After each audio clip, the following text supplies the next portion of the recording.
Үндэсний гол хэсэг дамжуулах багт байрладаг. Дамжуулах багц нь модлог бол 7 гэсэн хэсгээс бүтдэг. Модлогийн ксилиум, долонгийн полиум гэж нэрлэдэг байгаа.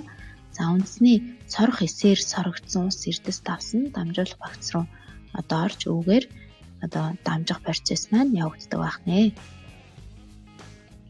Ксилиум нь трахеид гэсэн хэсгээс тогтно. Энэ нь ургамлын хөөрх үзэгдэл буюу ус эрдэс давсыг ургамлын дээд цэцэг рүү дамжуулдаг. Харин полиум нь болохоор шигшүүр толгойд тогтдог. Ургамлын дээд хэсэгт буюу шинэ тэжээлийн процессыг үндэс рүү дамжуулж авчирдаг. Бичлэгийн анхааралтай үзээд ургамлын үндэс иш навчаар ус эрдэс давс хэрхэн дамждаг болохыг ажиглаарай.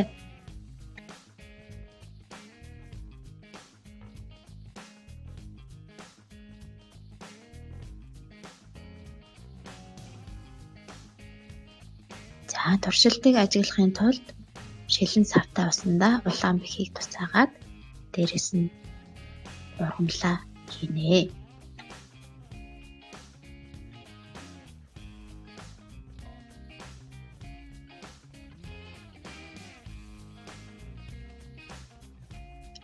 Ургамлаа ажиглая. Улаан бэхээ ажиглахад ургамлын аль хэсэг хүртэл явсан байна вэ? Хараад мөн зүсэлт хийхэд ямар байгаагааг маш сайн ажиглаад дэвтэртээ тэмдэглэл хийгээрэй.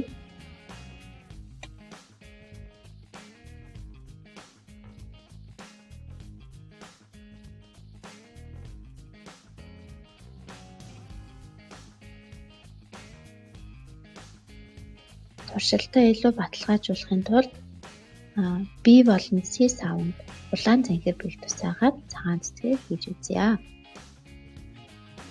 Туршилтаа ажиглаад A савтай ургамалд ямар өөрчлөлт гарсан байна? B болон C савтай ургамалд хийсэн ургамал маань ямар өөрчлөлт гарсныг дэвтэртээ тэмдэглэн бичээрэй.